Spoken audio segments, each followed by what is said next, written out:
آج پورے 5 سال بعد میں دبئی سے لوٹا تو بچوں کے لیے مختلف چیزیں لایا تھا۔ بڑی مشکل سے غربت سے چھٹکارا ملا تھا۔ خوشی سے میرے آنسو نکل رہے تھے، لیکن جیسے ہی گھر کی دہلیز پر پہنچا اندر سے رونے کی آواز آ رہی تھی۔ اندر داخل ہوا تو منظر دیکھ کر میرے پیروں تلے سے زمین نکل گئی، کیونکہ میں اس وقت ایئرپورٹ پر بیٹھا ہوا تھا اور اپنی فلائٹ کے وقت کا انتظار کر رہا تھا۔ میں وقت سے پہلے ایئرپورٹ پہنچ چکا تھا، کیونکہ مجھے وطن جانے کی اتنی ہی جلدی تھی۔ میری خوشی میرے چہرے سے جھلک رہی تھی، کیونکہ میں آج پورے 5 برس کے بعد وطن واپس لوٹ رہا تھا، اور اس وقت میرے چہرے پر سچی خوشیوں کا عکس دکھائی دے رہا تھا۔ میں اپنے گھر والوں کو سرپرائز دینا چاہتا تھا، اسی لیے میں نے انہیں اپنے آنے کے بارے میں نہیں بتایا، کیونکہ میں ان کی خوشی سے چمکتے ہوئے چہروں کو دیکھنا چاہتا تھا، اور یہ دیکھنا چاہتا تھا کہ وہ کس طرح مجھ سے اداس ہیں اور میرے بغیر کیسے زندگی گزار رہے ہیں۔ میں سوچ بھی نہیں سکتا تھا کہ یہاں پر آ کر مجھے اتنا وقت لگ جائے گا، لیکن جب یہاں پر آیا تو پھر غم روزگار میں ایسا الجھا کہ آج 5 برس کے بعد گھر جانے کا موقع مل رہا تھا۔ ہر سال میں کوشش کرتا کہ وطن واپس لوٹ جاؤں اور اپنوں سے مل کر آؤں، لیکن ہر سال ہی کسی نہ کسی مجبوری کی وجہ سے میرا جانا رہ جاتا، اور میں وطن واپس نہ جاتا اپنے ٹکٹ کے پیسے بچا لیتا اور اس ٹکٹ کے پیسوں سے گھر کی کوئی ضرورت پوری کر دیتا۔ میں تو سوچ بھی نہیں سکتا تھا کہ مجھے اتنا وقت لگ جائے گا۔ میں تو کبھی گھر والوں سے ایک دن کے لیے بھی دور نہیں رہا تھا۔ یہاں پر 5 برس گزر گئے تھے۔ ان 5 برسوں میں نے بہت کچھ سیکھا، بہت کچھ کمایا اور بہت کچھ بنایا تھا۔ مجھے یقین نہیں آ رہا تھا کہ میں اپنی زندگی میں اپنا وہ خواب حاصل کر لوں گا جس کی وجہ سے میں پردیس میں آیا تھا، کیونکہ جس طرح ہم غربت میں زندگی گزار رہے تھے، میں سوچ بھی نہیں سکتا تھا کہ میں اسے چھٹکارا حاصل کر لوں گا اور آج معاشرے میں ایک اور اونچے مقام پر سیٹل ہو جاؤں گا۔ میں اپنی گزشتہ زندگی پر نظر دوڑاؤں تو بہت کچھ بتانے کو ہے۔ ابھی چونکہ فلائٹ آنے میں کافی وقت باقی ہے، تو اسی لیے اپنی کہانی آپ کے ساتھ شیئر کرتا ہوں۔ شاید میری کہانی سن کر کسی کا کچھ بھلا ہو جائے۔ میرا نام احمد ہے اور اس وقت میں 35 برس کا ایک آدمی ہوں۔ مجھے دبئی میں آئے ہوئے 5 برس ہو چکے ہیں، اور ان 5 برسوں میں نے بہت محنت کی۔ میں جب چھوٹا سا تھا تو میرے والد انتقال کر گئے۔ یوں تو ہم 5 بہن بھائی ہیں، 3 بہنیں اور 2 بھائی۔ میں سب سے بڑا تھا اور میرا دوسرا بھائی سب سے چھوٹا تھا۔ درمیان میں 3 بہنیں تھیں۔ ابا کے انتقال کے بعد اماں کو بہت مشکل ہوئی، چونکہ میں ابھی 9ویں جماعت میں تھا اور کوئی کام کاج تو نہیں کر سکتا تھا۔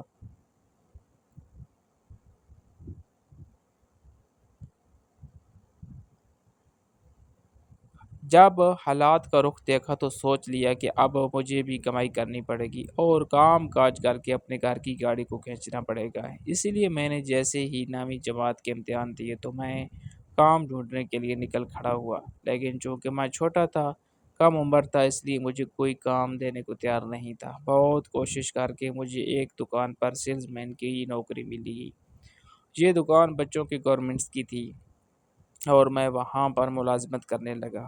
صبح کا گیا، رات کو گھر آتا تو بے حد تھکا ہوا ہوتا، اتنا تھکا ہوتا کہ بستر پر لیٹتے ہی نیند کی وادیوں میں کھو جاتا، لیکن مہینے کے بعد صرف چند ہزار ہی ہاتھ میں آتے، جو چند دنوں میں ہی ختم ہو جاتے، کیونکہ مہنگائی بہت زیادہ بڑھ چکی تھی اور حالات دن بدن سخت ہوتے جا رہے تھے۔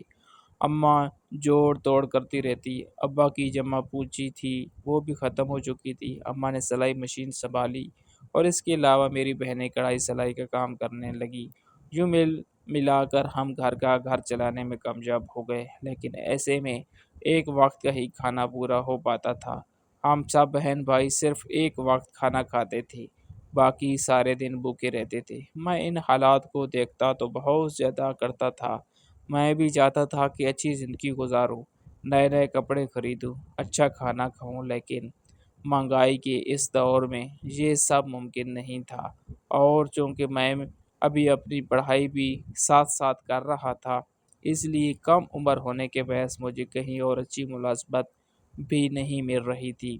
میٹرک میں نے اچھے نمبروں سے پاس کر لیا تھا، ساتھ ہی میں نے پرائیویٹ تعلیم کا سلسلہ جاری رکھا اور بڑھتا رہا۔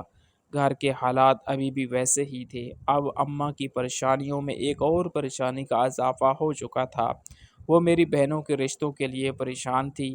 یوں تو ابھی بہنیں اتنی بڑی نہیں تھی اور میں اماں کو یہی سمجھاتا رہتا تھا کہ وہ تینوں ابھی کم عمر ہیں، اتنی جلدی شادی مت کریں، وہ کیسے شادی شدہ زندگی کی ذمہ داریاں اٹھائیں گی۔ لیکن اماں کا یہی کہنا تھا کہ جتنی جلدی ہو سکتا ہے میں نے ان کے گھر بار کا کر دوں تو میری پریشانی بھی ختم ہوگی اور میں سکون سے مر سکتی ہوں۔ اماں کی یہ بات میرا دل دہلا دیتی تھی اور میں انہیں یہی کہتا تھا کہ ابھی آپ بس ان کی اچھے نصیب کی دعا کریں۔ میں نے اب ایک بہتر جگہ پر نوکری اختیار کر لی۔ یہ زیادہ بڑا اسٹور تھا اور جہاں پر تنخواہ اس دکان کی نسبت زیادہ تھی۔ میں ساتھ ساتھ پڑھائی بھی کر رہا تھا، لیکن اس کے علاوہ میں اسی سوچ بچار میں لگا رہتا تھا کہ اپنا کاروبار کیسے کروں۔ لیکن مجھے کاروبار کے لیے بہت زیادہ سرمایہ چاہیے تھا اور میرے پاس اتنا سرمایہ نہیں تھا، نہ ہی میں کسی سے ادھار پکڑ سکتا۔ وقت یوں ہی گزر رہا تھا، میں نے اس دوران انٹر بھی کر لیا۔ تبھی اماں کو میری سب سے بڑی بہن کے لیے ایک رشتہ پسند آ گیا۔ وہ بھی ہماری طرح سادہ سے لوگ تھے اور سادہ طریقے سے شادی کرنا چاہتے تھے۔ اماں کو بھی کوئی اعتراض نہیں تھا کیونکہ لڑکے والوں کے سامنے ہمارے سارے حالات تھے اور انہوں نے کسی بھی قسم کے جہیز کے لیے منع کر دیا تھا۔ یوں سادگی کے ساتھ میں نے اپنی بہن کو رخصت کر دیا تو مجھے بھی بہت سکون محسوس ہوا۔ اب دو بہنیں باقی تھیں اور اماں کا خیال تھا کہ میری دوسری بہن کے ساتھ وہ میری بھی شادی کر دیں۔ حالانکہ میں نے منع کیا کہ ابھی رک جائیں، مجھے تھوڑا سیٹل ہونے دیں، خالی تنخواہ میں گزارا نہیں ہوگا۔ لیکن اماں کا یہی کہنا تھا کہ جتنی جلدی تمہارا بھی گھر بس جائے میرے لیے اتنا ہی اچھا ہوگا۔ تم نے پہلے ہی گھر کے لیے بہت قربانیاں دی ہیں، اب میں چاہتی ہوں کہ تم گھر کا سکون محسوس کرو تو میں بھی سکون کا سانس لوں گی اور اگلے جہاں سدھار سکوں گی۔ اماں کی یہ بات ہمیشہ میرا دل چیر دیتی تھی اور میں ان کی بات ماننے پر مجبور ہو جاتا تھا۔ اب بھی ایسا ہی ہوا۔ اماں نے جب یہ کہا تو میں ان کی بات ماننے کو تیار ہو گیا اور اپنی رضامندی دے دی۔ اماں اب میری دوسری بہن کے ساتھ ساتھ میرے لیے بھی رشتہ ڈھونڈ رہی تھی اور پھر کچھ عرصے کے بعد ہی ایک مناسب سی لڑکی اماں کو مل گئی۔ وہ بھی ہماری ہی طرح کے لوگ تھے اور سادی سی فیملی تھی۔ سیما ایک سیدھی سادی اور گھریلو لڑکی تھی۔ اماں نے رشتہ پکا کرنے پر دیر نہیں کی اور شادی کے لیے کچھ وقت مانگ لیا۔ تب تک میری بہن کا رشتہ بھی طے ہو گیا اور پھر 6 مہینے کے بعد ہم دو بہن بھائیوں کی شادی ہو گئی۔ میری بہن رخصت ہوئی تو بیوی گھر آ گئی۔ میں اس رشتے سے خوش تھا کیونکہ سیما میری امیدوں پر پوری اتری تھی۔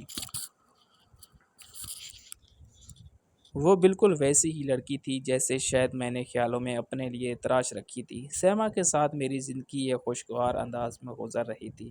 سیما کی آنکھوں میں بھی چھوٹے چھوٹے خواب سجے ہوئے تھے اور میں انہیں پورا کرنے کی کوشش کرتا، لیکن میری محدود آمدنی میں بہت مشکل سے ان خوابوں کو پورا کر پاتا۔ میں ایسے میں اپنے آپ میں شرمندہ ہو جاتا اور یہی سوچتا کہ اور محنت کر کے اور کمائی کروں۔ میں نے اب دوسرا ٹائم کے لیے نوکری ڈھونڈنا شروع کر دی، لیکن کوئی نوکری مل نہیں رہی تھی۔ ویسے بھی مجھے اس اسٹور سے بہت دیر سے چھٹی ہوتی تھی، تو ایسے میں میرے لیے یہ ممکن نہیں تھا کہ میں کسی دوسری جگہ پر نوکری کرتا۔ انہی دنوں میں سیما نے مجھے خوشخبری سنائی کہ وہ ماں بننے والی ہے۔ میں خوشی سے جیسے کھل اٹھا تھا، ایک ایک لمحہ اس بچے کا انتظار کرنے لگا۔ سیما کی طبیعت خراب رہنے لگی تھی۔ مجھ سے جو ہو سکتا تھا میں اس کے لیے کرتا، اچھے طریقے سے اس کا خیال رکھتا اور اس کے لیے پھل وغیرہ لے کر آتا۔ 2 مہینوں کے بعد سیما نے میرے بیٹے کو جنم دیا تو میں خوشی کے مارے پاگل ہو گیا۔ مجھے اپنے وجود کا ٹکڑا خود سے بھی زیادہ عزیز تھا۔ میرا دل چاہتا تھا کہ میں زمانے کی نعمتیں اس کے قدموں میں ڈھیر کر دوں، لیکن میرے اتنے وسائل نہیں تھے۔ شاید میرے بیٹے کو بھی غربت میں ہی پلنا تھا اور یہی سوچ میرا دل کاٹ کر رکھ دیتی۔ اور انہی دنوں میں میری دکان کا ایک لڑکا دبئی گیا اور بہت جلد اس کے حالات بدلنے لگے۔ چونکہ وہ ہمارے محلے میں ہی رہتا تھا، اسی لیے میں نے اس کے گھر کے بدلتے ہوئے حالات کو دیکھا تو سوچ میں پڑ گیا، دبئی میں کیا پیسے درختوں پر لگتے ہیں، وہ تو توڑ توڑ کر بیچتا جا رہا ہے اور اس کے گھر والے خرچ کرتے جا رہے ہیں۔ دنوں میں ہی اس کے گھر کی حالت بدل گئی تھی، وہ وہاں سے درہم کما کما کر بھیجتا اور جہاں پر اس کے گھر والے خرچ کرتے رہتے۔ میں نے جب دبئی کی کمائی کا حال اپنی نظروں سے دیکھا تو سوچ لیا کہ مجھے بھی دبئی جانا چاہیے تاکہ میں بھی اپنے بچوں کو ایک اچھی زندگی دے سکوں۔ اسی لیے میں نے دبئی جانے کے لیے پر تولنا شروع کر دیے اور انہی دنوں میں مجھے خبر ملی کہ سیما ایک بار پھر سے حاملہ ہے۔ اب تو میں نے اپنی کوششوں کو اور تیز کر دیا کیونکہ میں چاہتا تھا کہ میرے بچے اچھی زندگی گزارے اور انہیں وہ سب کچھ ملے جو مجھے نہیں مل سکا۔ میں اپنے بچوں کو ساری آسائش دینا چاہتا تھا اور انہیں زندگی کی سہولتیں فراہم کرنا چاہتا تھا۔ اسی لیے میں نے دبئی کی کوششوں کو تیز کیا اور کچھ ادھار پکڑ کر دبئی چلا آیا۔ اس وقت سیما 7 ماہ کی حاملہ تھی، وہ مجھے جانے ہی نہیں دے رہی تھی۔ اس کا یہی کہنا تھا کہ میرے اوپر یہ مشکل وقت ہے، آپ کچھ وقت ٹھہر جائیں، جب بچے کی پیدائش ہو جائے گی تو پھر آپ چلے جائیے گا۔ لیکن میرے سر پر چونکہ ایک ہی بات کی دھن سوار تھی کہ مجھے اپنے بچوں کو اچھی زندگی دینی ہے، انہیں سہولتیں فراہم کرنی ہیں۔ اس لیے میں نے سیما کو تسلیاں دی اور اس بات کا حوصلہ دیا کہ وہ اکیلے بھی اس وقت سے گزر جائے گی۔ حالانکہ میرا اپنا دل اندر سے ڈرا ہوا تھا، سیما کو اس حال میں چھوڑ کر جانے کو دل نہیں چاہ رہا تھا، لیکن پھر بھی مجبوراً میں چلا آیا۔ میں نے سیما سے وعدہ کیا تھا کہ ہر سال چکر لگاؤں گا اور اگر ممکن ہوا تو اسے بھی بلا لوں گا۔ لیکن جب میں دبئی پہنچا تو وہاں میری نوکری جو تھی اس میں تنخواہ بہت کم تھی اور اس میں بہت مشکل سے اپنا کچھ خرچہ رکھتا اور باقی پاکستان اپنے گھر بھیج دیتا۔ لیکن یہ بھی شکر تھا کہ نوکری مل گئی تھی۔ میں اس بات کا بہت زیادہ شکر ادا کرتا تھا کیونکہ وہاں پر نوکری کی بہت مشکلات تھی۔ میرے آنے کے 2 مہینوں کے بعد سیما نے ایک خوبصورت سی بیٹی کو جنم دیا۔ میرا دل چاہے کہ میں اڑ کر جا کر اپنی گڑیا کو دیکھ لوں، لیکن مجبوری کی وجہ سے جا نہیں سکا اور کسی کے ہاتھ اس کے لیے تحفے تحائف بھیج دیے۔ اب چونکہ آج کل ذرا ویڈیو کال کی سہولت تھی تو میں اکثر سیما سے اور اپنے بچوں سے ویڈیو کال پر بات کر لیتا تھا اور انہیں دیکھ لیتا۔ اماں کے ساتھ بھی ویڈیو کال پہ بات ہو جاتی۔ وہ آج کل میری چھوٹی بہن کے رشتے کے لیے بھاگ دوڑ کر رہی تھی اور میں نے انہیں فری ہینڈ دے دیا تھا کہ وہ جیسے چاہیں اس کے لیے رشتہ دیکھیں اور جب چاہیں شادی کی تاریخ رکھ دیں۔ میرے انتظار مت کریں، میں اگر آ سکا تو ضرور آ جاؤں گا۔ اماں نے بھی اس بات کو سمجھ لیا تھا اور پھر جلد ہی میری بہن کا رشتہ طے کر دیا۔ میں بے حد خوش ہوا اور اپنی حیثیت سے بڑھ کر اپنی بہن کو اچھے طریقے سے رخصت کیا۔ یوں تو میرا دل چاہ رہا تھا کہ میں بھی اپنے گھر جاؤں، ویسے بھی مجھے یہاں پر آئے ہوئے 1 سے زیادہ سال ہو گیا تھا اور ابھی تک میں گھر نہیں جا پایا تھا، یہاں تک کہ اپنی پھول سی بچی کو بھی نہیں دیکھ پایا تھا۔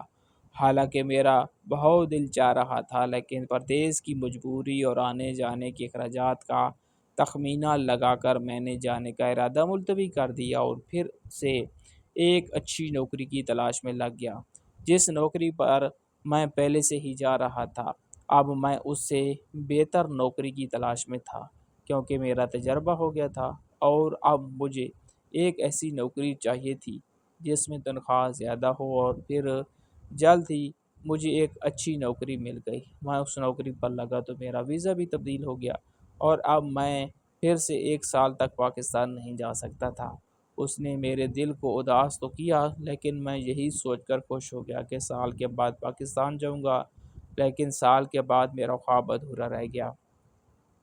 جب میرے بھائی نے فرمائش کر دی کہ وہ بھی دبئی آنا چاہتا ہے اور یہاں پر میرے ساتھ ہی کام کرنا چاہتا ہے، میں نے اسے بہت منع کیا، پردیس کی مجبوریاں سمجھائی، لیکن وہ نہیں رکا اور اس کا یہی کہنا تھا کہ گھر کے حالات بدلنے کی خاطر اس کا بھی وہاں ہونا بہت ضروری ہے۔ میرے سمجھانے کے باوجود جب وہ نہیں سمجھا تو اماں نے مجھے اس کا ویزا بھیجنے کا کہہ دیا اور مجبوراً مجھے اس کے ویزے کے پیسے ادا کر کے ویزا لینا پڑا اور کچھ ہی دنوں کے بعد بھائی بھی میرے پاس آ گیا یوں تو وہ ایک دوسری ریاست میں تھا، لیکن اکثر ہماری ملاقات ہو جاتی تھی۔ وہ بھی ایک اچھی نوکری پر لگ گیا تھا اور اس کے لیے میرا مشکور رہتا تھا، اور ابھی گھر پر خرچہ تو نہیں بھیج رہا تھا۔ گھر میں صرف میں ہی خرچہ بھیجتا تھا، لیکن یہ شکر تھا کہ وہ اپنے پیروں پر کھڑا ہو چکا تھا۔ اسی دوران میں نے سوچا کہ گھر کے اوپر والے پورشن کو تعمیر کروا لیا جائے تاکہ اسے اضافی آمدنی حاصل ہو۔ اس طرح میں جو سال 2 سال کے بعد وطن واپس چلا جاؤں تو کمائی کا کچھ تو آسرا ہوگا۔ یہی سوچ کر کے میں نے اماں سے اوپر والے پورشن کی تعمیر کا بول دیا، اور اماں نے بھی جلد ہی وہ کام شروع کروا دیا۔ لیکن میں نے جتنے اخراجات کا تخمینہ لگایا تھا اسے ڈبل ہو گئے تھے، اور مجھے نہ صرف اپنی جمع پونجی خرچ کرنے کے باوجود کسی سے ادھار بھی لینا پڑا تھا۔ لیکن یہ شکر تھا کہ اوپر والا پورشن بن گیا اور ایک اچھے کرائے پر چڑھ گیا تھا۔ اسی طرح کرتے کرتے 5 برس گزر چکے تھے اور میں پاکستان نہیں جا سکا تھا۔ ہر سال میری بیوی مجھے بلاتی، اداس ہوتی اور اس بات کی ضد کرتی کہ پاکستان آئے، لیکن میں اسے سمجھا دیتا، بچے بھی ضد کرتے تو میں پردیس سے کچھ نہ کچھ بھیج کر اپنی کمی کو جیسی پورا کر دیتا، لیکن نہیں جانتا تھا کہ جو میں ان کے لیے ہوں وہ چیزیں نہیں ہو سکتی۔ انسانوں کا نعم البدل کبھی بھی مادی اشیاء نہیں بن سکتے۔ جیسے یہاں پر میں سارا دن تو مصروف رہتا، لیکن جیسے ہی شام کو گھر آتا تو اپنی بیوی اور بچوں کو یاد کرتا اور اداس ہو جاتا۔ اس بارے میں نے بہت مشکلوں اور اپنے پلان بنا لیا تھا۔ کمپنی سے چھٹی بھی مل گئی اور میں نے بچوں کے لیے شاپنگ بھی کر لی، ماں اور اپنی بیوی کے لیے کچھ قیمتی چیزیں خریدی، اور اپنے طور پر میری تیاری مکمل تھی۔ میں وقت سے پہلے ایئرپورٹ پہنچ چکا تھا اور جہاں پر بیٹھ کر اپنے جانے کا ایک لمحہ گن رہا تھا۔ میں نے اس بار گھر میں کسی کو بھی نہیں بتایا تھا۔ انہیں سرپرائز دینا چاہتا تھا اور دیکھنا چاہتا تھا کہ آخر ان کے چہروں پر مجھے دیکھ کر کیسے تاثرات آتے ہیں۔ خیالوں ہی خیالوں میں اپنی بیوی کا حیران اور کھلتا ہوا چہرہ دیکھ کر میں خوش ہو رہا تھا۔ اسی طرح اپنے بچوں کے چہروں کو بھی دیکھ کر مجھے ایک عجیب سی خوشی محسوس ہو رہی تھی۔ اسی اثناء میں فلیٹ کے انویسٹمنٹ ہوئی تو میں نے بھی اپنا سامان اٹھایا اور کاؤنٹر کی طرف چل دیا۔ اب صرف کچھ گھنٹوں کی بات تھی اور کچھ گھنٹوں کے بعد میں اپنے گھر پر اپنی بیوی، بچوں اور ماں کے پاس موجود ہوتا۔ میرے قدم بڑے سرشار سے اٹھ رہے تھے اور دل میں آنے والے لمحوں کا تصور کر کے پھلجڑیاں پھوٹ رہی تھی۔ کبھی ماں کا چہرہ نظروں کے سامنے آتا تو کبھی بیوی کا خیال دل کو گدگدانے لگتا۔ فلائٹ کا وقت کیسے گزرا پتہ ہی نہیں چلا، اور جب میرا جہاز پاکستان کی سرزمین پر اترا تو بے ساختہ میرے دل نے شکریہ ادا کیا۔ اس وقت بھیگی آنکھوں سے جہاز کی کھڑکی سے باہر اپنے وطن کی مٹی کو دیکھ رہا تھا۔ ایئرپورٹ سے فارغ ہوتے ہی مجھے تقریباً 1 گھنٹہ لگ گیا اور پھر میں ٹیکسی پکڑ کر اپنے گھر کی راستے کی طرف رواں دواں ہو گیا۔ آدھے گھنٹے کے بعد میری ٹیکسی نے جانے پہنچانے راستوں پر قدم رکھ دیا۔ یہ میرے ہی گھر کا علاقہ تھا اور میں ایک چیز کو محبت سے دیکھ رہا تھا۔ ان 5 برسوں میں کافی کچھ بدل چکا تھا، لیکن نہیں بدلا تھا تو میرے اندر نہیں بدلا تھا جو آج بھی یہاں پر آ کر خوشی محسوس کر رہا تھا۔ ٹیکسی نے میرے مطلوبہ جگہ پر مجھے اتارا تو میں اپنا سامان اتار کر اپنی گلی میں داخل ہو گیا۔ جوش کے ساتھ اٹھتے ہوئے قدم جیسے میرے حواسوں کا ساتھ ہی نہیں دے رہے تھے۔ میرا گھر گلی کے درمیان میں تھا اور میں تیزی سے چلتا جا رہا تھا۔ میں 1 2 لوگ ملے بھی، لیکن وہ مجھے عجیب سی نظروں سے دیکھ کر آگے چل پڑے۔ میرے گھر کے باہر کچھ ہجوم سا لگا ہوا تھا۔ میں حیران ہوا اور سوچا کیا گھر میں کوئی تقریب ہے؟ اماں اور سہما نے تو مجھے بتایا ہی نہیں۔ خود ہی سوال اور خود ہی جواب کرتا آگے بڑھا تو رونے کی آوازیں سنائی دی۔ یہ آوازیں سن کر میرا دل ایک لمحے کے لیے بیٹھ سا گیا، تاہم ہمت کرتا ہوا گھر کے دروازے تک پہنچ گیا۔ وہاں موجود لوگ حیرانی سے مجھے دیکھنے لگے اور پھر میرے قریب آنے لگے، لیکن میں اتنی دیر میں گھر کے اندر قدم رکھ چکا تھا اور جو ہی اندر گیا تو سامنے بچھی ہوئی چارپائی پر نظر پڑی تو میرے قدموں تلے سے زمین نکل گئی۔ اس چارپائی میں کوئی اور نہیں بلکہ میری ماں موجود تھی۔ آج 5 برسوں کے بعد میں گھر لوٹا تھا اور میری ماں ابدی نیند سو چکی تھی۔ یہ حقیقت بہت ڈرونی تھی، اگر جو خواب تھا تو بہت بھیانک تھا۔ میں وہیں پر گرا سا گیا اور پھوٹ پھوٹ کر رونے لگا تھا۔ میری آنکھیں جو کچھ دیکھ رہی تھی، دل اس کے اوپر یقین کرنے کو تیار نہیں تھا، لیکن حقیقت سامنے موجود تھی اور میں کھلی آنکھوں کی اس حقیقت کو جھٹلا نہیں سکتا تھا۔ خاموشی کے ساتھ ماں کی میت کو دیکھ رہا تھا۔ میری بیوی نے جب مجھے دیکھا تو وہ بھاگ کر میرے پاس آئی اور مجھ سے لپٹ کر وہ بھی رونے لگی۔ اس کا تو ماں کے ساتھ بہت وقت گزرا تھا اور آخری لمحوں میں ہی وہی ماں کے ساتھ تھی۔ اس کا تو رونا بھی شدید تھا، اس کا نقصان بھی تو زیادہ تھا۔ میں نے ایسا سے اپنے ساتھ لگا کر جیسے حوصلہ دیا۔ میری بہنیں بھی روتی ہوئی مجھ سے لپٹ گئی اور غم کا اظہار کرنے لگی، لیکن میرا دکھ سب سے زیادہ تھا تو پہلے ماں سے اتنے برس دور رہا۔ اب آج جب جہاں پر اچانک پہنچا تو ماں سے ملاقات نہیں ہو سکی، بلکہ ان کی میت دکھائی دی، جو میں نے کبھی خواب میں بھی نہیں سوچا تھا کہ ماں یوں اچانک مجھ سے بچھڑ جائے گی۔ میرے آنے پر قدرت نے مجھے یہ کیسا سرپرائز دیا، جس نے میرے اندر کو جیسے مار کر رکھ دیا تھا۔ چپ چاپ ماں کی میت کے سرہانے بیٹھ کے اور ان کا چہرہ دیکھتا رہا۔ یہ بھی شکر ہے کہ ماں کو آخری بار دیکھ پایا اور ان کے جنازے کو کندھا دے کر ان کی تدفین کر سکا۔ اس دن میری زندگی کا سب سے بھیانک دن تھا اور مجھے اندازہ ہو گیا تھا کہ یہ ایک ایسا نقصان ہے جو ساری زندگی پورا نہیں ہو سکتا۔ گھر آنے کی مجھے جتنی خوشی تھی وہ سب ختم ہو چکی تھی۔ یہ ایک ایسا غم تھا جس نے میرے دل کے اندر ایک زخم بنا دیا تھا جو گزرتے وقت کے ساتھ ناسور بنتا جا رہا تھا۔ میرے بچے بھی اپنی دادی کے جانے سے بہت اداس تھے اور روتے رہتے تھے۔ انہیں تو میرے آنے کی خوشی منانے کا موقع بھی نہیں مل سکا تھا اور یہ پہاڑ جیسا غم جھیلنا پڑ گیا۔ وقت بہت بڑا مرہم ہے اور اماں کے جانے کے بعد آہستہ آہستہ وقت نے اس زخم میں مرہم لگانا شروع کر دیا۔ میں اپنی بیوی کو دیکھ رہا تھا جو پہلے سے بہت بدل گئی تھی۔ وہ جو پہلے ہر وقت ہنستی مسکراتی رہتی تھی اب اداس ہو گئی تھی اور اس کے چہرے پر ایک سنجیدگی نظر آتی تھی۔ یوں تو میرے بچے صحت مند تھے اور میرے آنے سے خوش تھے، لیکن اپنی دادی کے جانے سے وہ اداس تھے اور میرا نقصان ہی بہت بڑا تھا۔ مجھے یقین نہیں آ رہا تھا کہ میں نے اپنی دولت کھو دیا ہے، اپنی جنت کو کھو چکا ہوں۔ میری ماں جو میرے انتظار میں بیٹھی تھی وہ اب اس دنیا سے جا چکی ہے۔ میرے لیے یہ صدمہ، یہ غم بہت بڑا تھا اور اسے مجھے ہی جھیلنا تھا۔ سیما نے اس معاملے میں میرا ساتھ دیا اور دن رات میری دل جوئی کی، میرے زخموں پر مرہم رکھا اور جانتی تھی میں پردیس کاٹ کر آیا ہوں اور میرا پورا وجود زخمی ہے، اور یہاں پر آتے ہی جو سب سے بڑا دھچکا لگا اس سے میں ہل کر رہ گیا۔ اگر سیما نہ ہوتی تو شاید میں اس صدمے سے نکل نہ پاتا۔ مجھے پاکستان آئے ہوئے 2 مہینے ہو چکے تھے، یوں تو مجھے اب واپس چلے جانا چاہیے تھا، لیکن میرا دل نہیں چاہ رہا تھا۔ بس سیما بھی مجھے واپس جانے سے منع نہیں کر رہی تھی۔ اب اس کی بات بھی ٹھیک تھی کہ اماں کا تو انتقال ہو گیا ہے، وہ اکیلی یہاں پر اس گھر میں کیسے رہے گی؟